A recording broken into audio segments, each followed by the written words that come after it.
Kilkenny is a city which lavishes love on its ancient buildings, and they in return give the city its very special character. And possibly the most important of those buildings is the Cathedral of the Saint who gives the city its name, St. Canice's.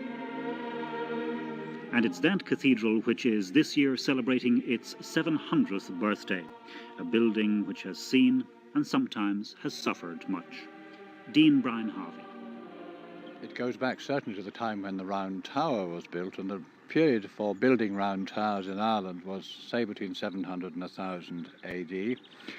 The Round Tower, we know, is built on a very old pre-Round Tower cemetery, because when excavating around the Round Tower some years ago, they discovered the bodies of people who'd been buried there long before the current cemetery, of course, was in being.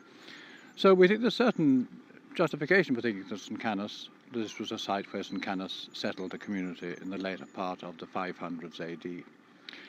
And then the present building? Well, the present building wasn't built until the 1200s, some years after the Diocese of Ossory had transferred its centre to Kilkenny, and the dates, to be more precise, were somewhere between 1250 and 1285, which is now our 700th anniversary year. Before that, this building, of course, there had been one previous stone building in the Hiberno Romanesque style, and before that there is documentary evidence there were two previous wooden churches, one of which was burnt in 1085. And so we certainly go back before 1000, and we feel justified in believing we go back to St. Canice. Now, when you started out on your restorations, what was the state of the church? What did you find? What was the problem?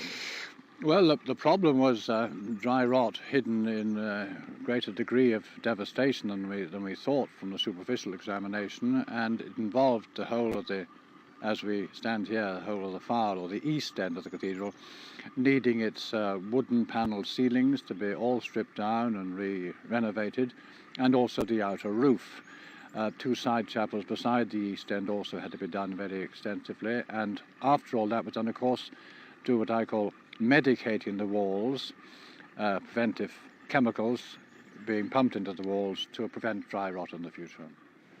There have been several renovations, of course, over the years, some of them undoing the insensitive attentions and additions of previous restorations, when arches and windows were filled in and rough-hewn stone plastered over. And now the cathedral is in the final stages of a £300,000 programme to fight dry rot and restore the roof of the chancel, and to guard against recurrence of that dry rot. £100,000 of that has still to be found.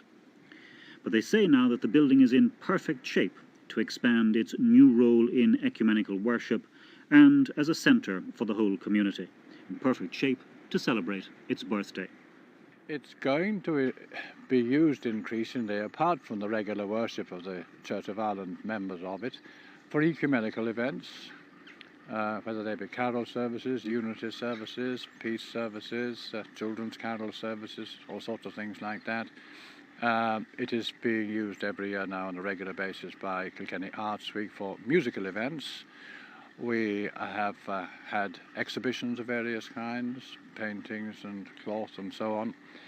And this year we reintroduced drama when earlier, as part of our centenary celebration, we had the T.S. Eliot's play Murder in the Cathedral performed here to very large audiences, very appreciative audiences, though at one of the coldest times of year.